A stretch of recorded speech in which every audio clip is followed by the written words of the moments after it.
It all started when my mother invited me and my son to my nephew's birthday party. She'd been talking about it for weeks, getting all excited about the big day. Of course, she didn't mention that there was any issue with me bringing my son along, even though he has special needs. She knew that my brother and sister-in-law didn't always understand him, but she was optimistic about the whole thing. She even told me it would be a nice family gathering and everyone would be fine. I figured that was enough of a green light. My son, Eli, is a sweet kid. He's 9. But due to his condition, he's a little behind developmentally. He doesn't always express himself the way other kids his age do. Sometimes it takes him longer to process things, or he might act out if he feels overwhelmed. But he's never done anything intentionally disruptive, and I know how to handle him. I've always been cautious when it comes to social situations. But with my family, I thought it would be different. I wanted Eli to have a chance to enjoy the kind of family moments I used to take for granted. So, I was determined to take him to this party. On the day of the party, I got Eli dressed up in a cute little outfit, something I knew he'd be comfortable in. He was excited. You could tell by the way he kept talking about the cake and the games, even though he didn't fully understand all the details. I got everything together, made sure he had his favorite toy for comfort, and we were on our way. The drive over to my brother's place was fine. Eli was happy, chatting away, asking if there would be balloons and if he could eat lots of cakes. It was nice to hear him so animated, and for a moment, I felt like everything was going to be perfect. This was supposed to be a fun family day. When we got there, things started to feel a little off. My brother's house was busy with people, but it didn't feel like a warm welcome. I should have known something was up when my sister-in-law didn't even come outside to greet us. She just stood at the door, arms crossed, and looked me up and down before she finally said that she didn't expect Eli to come. It was a weird tone. I said that Eli was really looking forward to it and we wouldn't be a bother. But then my brother came out from the living room and looked at Eli and then at me and told me they didn't really expect him to come. He said that I should have known considering his behavior. I was stunned, but my brother kept talking and going on about how it would be better if we just didn't come in. He said there was a lot going on today and Eli might make people uncomfortable. He just wanted everything to be a good time for everyone, he said. I couldn't even look at him. It felt like I was being punched in the gut. I tried to process it all, but it wasn't sinking in. I asked him if he was serious. Was he really telling me that my son couldn't come in because of who he was? That he might make people uncomfortable? I questioned, what does that even mean? Eli's a kid, just like your son. My brother's face twisted and he raised his hands defensively. He tried to explain that it wasn't like that, but I could see it in his eyes. He didn't want Eli there, and he didn't want to deal with it. He kept saying that it was just better if we went. He said they'd make it up to Eli another time, but I wasn't convinced. I felt sick to my stomach, but I knew it wasn't going to get any better. I grabbed Eli's hand and we started walking back to the front yard. The look on Eli's face as he asked why we couldn't go inside broke my heart. He didn't understand what had just happened. He just kept asking why we couldn't stay. I told him that some people just didn't understand and that we would be fine, but it was hard.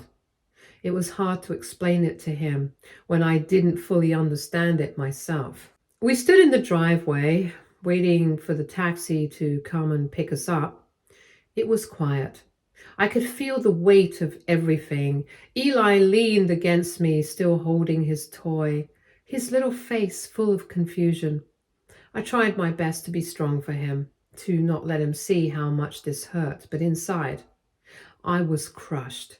All I wanted was for Eli to be accepted, to have a chance to experience something normal, and my brother had just turned him away like he didn't matter. Just then, out of nowhere, my brother's father-in-law came walking down the driveway. His face looked concerned, his hands shoved deep in his pockets as he approached us. I wasn't sure if he had seen the whole thing or if he just come out because he noticed we were standing there, but I wasn't ready to talk to anyone just yet. He stopped a few feet away from us, and after a long pause, he spoke. He said that what had just happened wasn't right, that he had seen everything, and that he wanted me to know he was on my side. His voice was gentle and his words were kind. He apologized for the way my brother had acted and said that I didn't deserve this. I didn't know what to say to him at first. I was still processing everything, but I could tell he was sincere. He said that he understood how it must have felt to be rejected like that, and that he was truly sorry for what had happened. He offered his number and asked for mine, telling me that if I ever needed help, I should reach out. He didn't press the matter any further, but I could tell he just wanted me to know that he supported us. It was a small comfort, but it was something. It didn't take away the sting of what had just happened, but it helped. When the taxi finally arrived, I thanked my brother's father-in-law, and we got in and headed back home. The ride was long. He was still asking questions, asking why we couldn't stay, why he couldn't eat cake. I told him that some people just didn't understand and that we would be okay. But the truth was, I wasn't okay. I felt like I'd just been kicked in the stomach. I didn't know where we'd go from here, what this meant for my relationship with my brother, or how I was going to handle the fallout. But what I did know was that I'd always have Eli's back. No matter what happened, I would never let him feel the way my brother had made him feel. We didn't deserve that, and I wasn't going to let anyone treat us that way again. It was a quiet, exhausting ride back. I kept telling myself that everything would be fine, that we'd make it through this, but I wasn't sure if I believed it. I knew I had to find a way to make things right, not just for Eli, but for myself too. But for now, all I could do was hold my son close and remind myself that I wasn't alone. We had each other. Update 1. The next day, I was still reeling from what had happened. I couldn't stop thinking about the way my brother had treated Eli the day before. It kept running through my head over and over again. I had hoped that maybe I had misunderstood something and that maybe I was being too sensitive. But when I woke up, the reality of it hit me all over again. No matter how hard I tried, I couldn't shake the feeling that my brother didn't care about my son at all. I was barely getting through the morning when my phone rang. I saw my brother's name on the screen and I almost didn't pick it up. The last thing I wanted to do was talk to him, but it was probably better to get it over with, so I answered the call, trying to steady my breathing before I spoke. He didn't waste any time. As soon as I said hello, he started right in. He sounded angry, but there was also a weird tone in his voice, almost like he was trying to sound apologetic. He told me that I needed to understand that it wasn't personal and he didn't want to hurt me or Eli. He said it was just a situation and that he didn't want to cause any problems at his son's party. He kept repeating that it wasn't about Eli, but about the chaos that could have come with him being there. I told him to stop right there. I wasn't buying any of it, and I told him that he couldn't just throw us out like that and expect me to be okay with it. I said that if he really cared, he wouldn't have said what he said. He couldn't even look me in the eye when I confronted him, so why was he pretending now like everything was fine? It felt like he was trying to downplay the situation, like it wasn't a big deal. He told me that I was being dramatic, that I was blowing everything out of proportion. He kept saying that they were just trying to avoid making a scene, but all I could hear was his excuse for what happened. He said that things just got a little out of hand and that maybe if I hadn't gotten Eli for the party, it wouldn't have been so uncomfortable. I didn't even know what to say to that. He really thought it was my fault? I told him that he wasn't being fair to me and that I had tried to prepare Eli as best I could before bringing him. He wasn't a burden and I wasn't going to let anyone make him feel like he was. I told him it wasn't just about the party, it was about the way they had treated us, about how they had shown us that they didn't care. I told him it was clear to me now that he wasn't willing to put any effort into accepting Eli for who he was. And that broke my heart. At that point, my brother's tone changed. He started to backpedal, trying to justify his actions. He said that he didn't mean to hurt me, but I could hear the frustration in his voice. He tried to convince me that everything would be fine and that we could try again another time, but I wasn't interested in hearing it.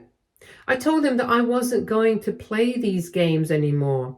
I wasn't going to just let him treat us like that and pretend it was okay. I said that he needed to understand the consequences of what he'd done, and that I wasn't going to sit around waiting for him to change his mind when it suited him. I told him that the way we had acted wasn't just a one-time thing. It was a pattern with him. Over the years, I'd seen how he treated people who didn't fit his idea of what was normal. It wasn't just Eli. He'd always been dismissive of people who didn't conform to his expectations, and now I was seeing it firsthand. The thing that stung the most was that I had hoped, even for just a little while, that he would be different when it came to Eli, but he wasn't. He had shown me exactly who he was, and I wasn't going to let that slide. My brother was quiet for a moment, and then he dropped a bombshell. He told me that I had misunderstood everything. He said that the whole thing wasn't about Eli at all, but about how I had handled things. He said that if I had acted more normal and not made such a scene, everything would have been fine. That was when I completely lost it. He had the nerve to make it sound like it was my fault, like I was the one who had caused the issue. I told him that I wasn't going to take any more of his nonsense. He quickly shifted gears again, trying to sound calm, but I could tell it wasn't genuine. He said that he'd spoken to his wife about it, and they both agreed that it wasn't the right time to have Eli there. He said it was nothing personal, that they were just trying to avoid making things awkward for everyone, but I knew better. It was about him not wanting to deal with the complications that came with my son. At this point, I wasn't sure if I was more angry or hurt, and I told him that he had made his choice and I wasn't going to beg him to accept Eli. If that was how he felt, there was no point in pretending everything was fine. I said that we were done and that I didn't want to be a part of his family's ideal version of what was acceptable. He didn't respond right away, but I could hear the tension in his voice. I knew he wasn't used to me standing up for myself, and maybe that's why he tried to change the subject. He was silent for a moment. Then his voice came back sharper. He said I needed to know what this little stunt of mine had done, that I'd single-handedly managed to ruin his son's birthday party and practically rob his child of the family's attention. I couldn't believe what I was hearing, but he just kept going, saying that his father-in-law had apparently taken it all the wrong way too, and that I was the reason for that. He accused me of trying to steal his father-in-law's affection from his family, saying his father-in-law had sent him a shocking message that morning. I could tell from his tone that he was trying to sound calm, but the frustration was slipping through. He practically spat out that his father-in-law had texted him that the money he'd been planning to gift their family for a new house would be spent wisely elsewhere, maybe even helping me and Eli instead. He said his father-in-law told him he wouldn't be sponsoring any more parties since they were going to act all high and mighty. I could almost picture the rage on his face as he told me the rest. Apparently his father-in-law had been watching the whole scene from a distance, seeing how my brother had treated us and how we were kicked out to the driveway, and had given him a serious talking to afterward. My brother's voice wavered as he continued.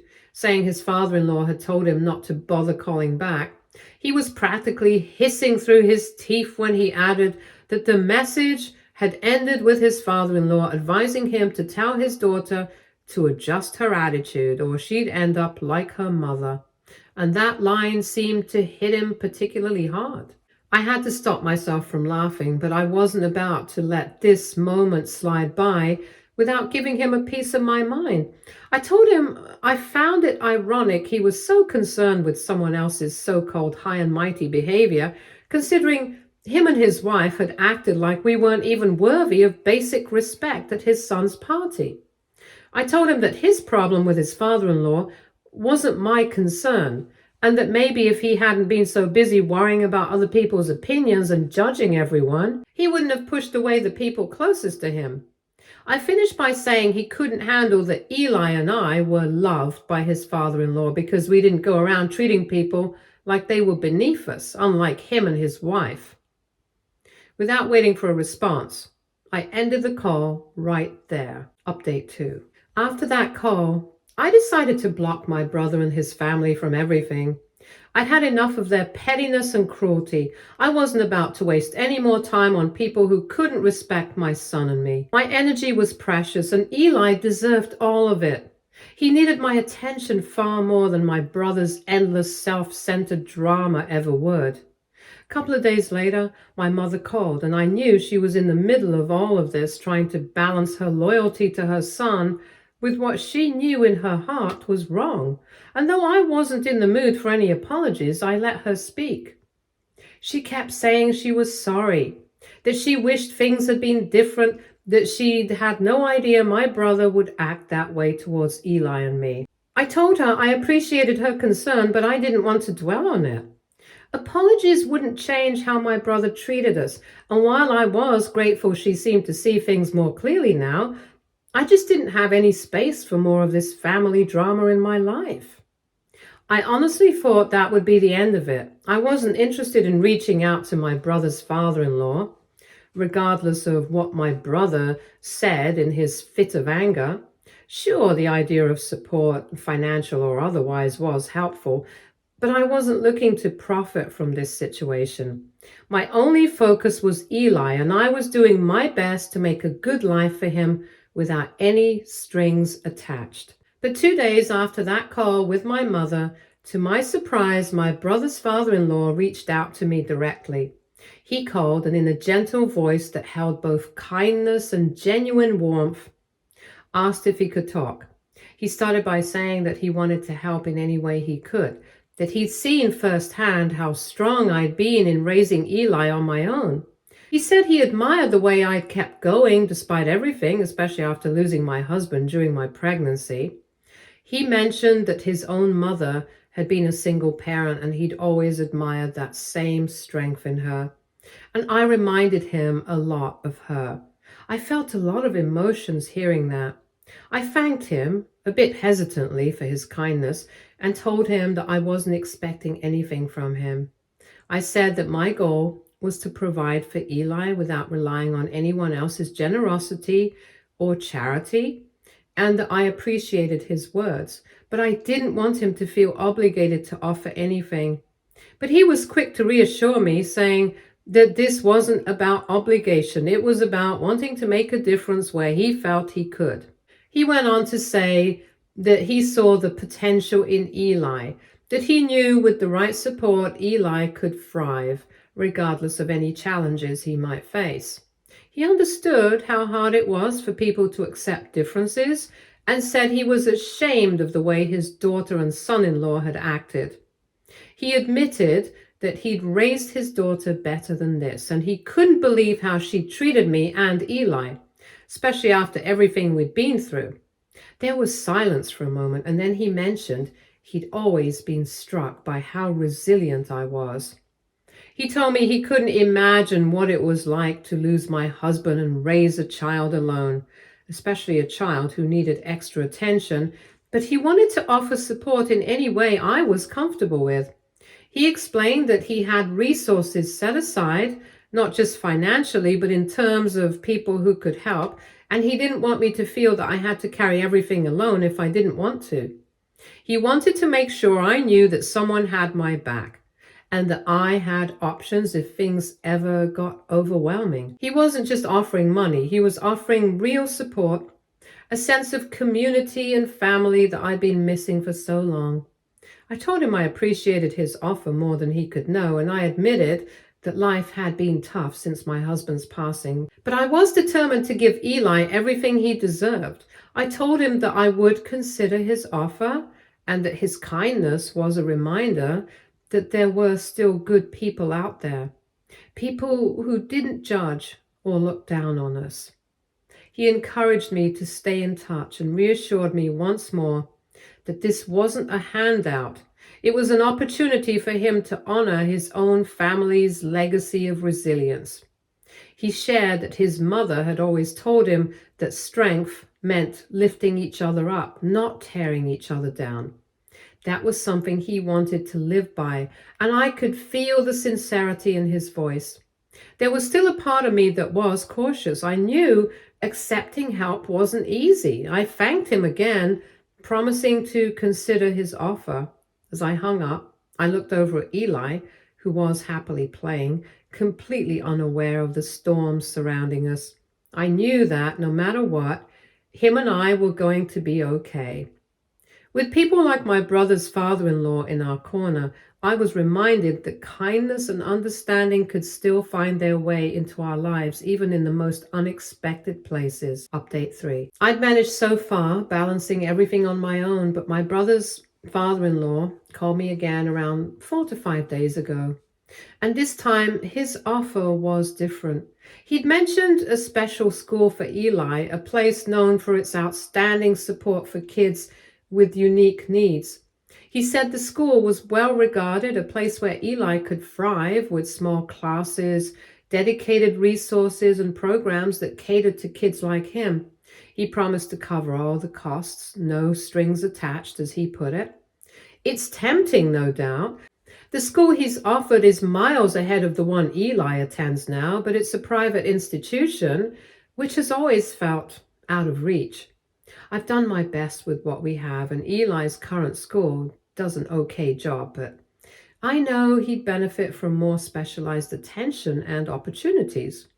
The thought of what this new environment could mean for him, growing in a place where he's truly seen and supported, tugs at my heart. He wants Eli to have that chance, and it seems so genuine, but I keep going back and forth. It's not that I don't trust him exactly, it's that accepting help feels foreign to me now. After everything with my brother and his family and a lot of other situations, I've learned to rely on myself and to be cautious. I don't want Eli or me to feel like we owe anyone anything, especially when it comes to family dynamics. But then, am I letting pride get in the way of something that could be truly good for my son? Am I holding us back by trying to prove that we can do it all alone? I'd love to hear what you all think. Am I overthinking this? Should I accept his help and let Eli have this opportunity? Or is it smarter to keep things as they are, sticking with what we know and can control? It's not an easy decision. There's a lot to consider, and it feels like such a big step. Almost like I'd be putting our lives in someone else's hands by accepting. Eli is my world, and I want to give him the best of everything, but there's only so much I can provide on my own. This school would be a game changer for him, but at the same time, I can't ignore my doubts. What if accepting this changes things between us? I've worked so hard to build a stable life for Eli and me, and it feels risky to introduce someone else into that picture, no matter how kind and well-intentioned they seem. So I'm asking you, what would you do if you were in my shoes? Would you accept the offer and let Eli go to a school where he might thrive in ways I can't fully provide on my own? Or would you keep things simple, protecting our independence and staying with what feels safe, even if it means missing out on something potentially great? I know I'm the one who will ultimately decide, but your insights and advice mean a lot. This is such a hard choice, and hearing from others who faced similar decisions or understand where I'm coming from might help me see things a little clearer.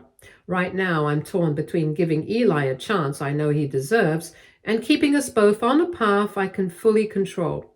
It's like I'm standing at a crossroads and I'm not sure which direction will lead us to a better life. Update 4. After reading through everyone's responses, I realized just how many different perspectives there were on this decision. I have continued ignoring my brother, honestly. I felt like I'd already wasted enough energy on him and his tantrums. But of course, he couldn't resist trying to get his message through. Apparently, he sent my mother to warn me not to talk to his father-in-law or take anything from him, as I'd somehow mess up his family's standing if I accepted the help. When my mother relayed this, I had to stop her. I told her firmly that this wasn't her business to meddle in, and I didn't need anyone, not even her, to interfere. She tried to apologize, but I'd had enough of being told what to do by people who hadn't been there for us in the first place. But all of your comments really got me thinking. So many of you shared stories of being hesitant to accept help, but finding it to be the right choice. And some of you had people close to you in similar situations with family. The support for the special school was incredible. Most of you encouraged me to put Eli's needs first and accept the help.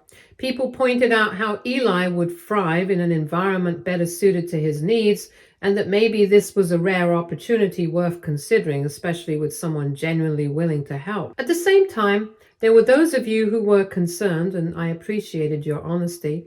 I understand the warning about being cautious when it comes to accepting help, especially from someone connected to my brother's family. Some of you even pointed out that while the offer sounded good, I'd need to make sure it wasn't a way for them to get leverage or control over us. Those words stuck with me. I'd been so focused on what this could mean for Eli that I hadn't fully considered how entangled things might get.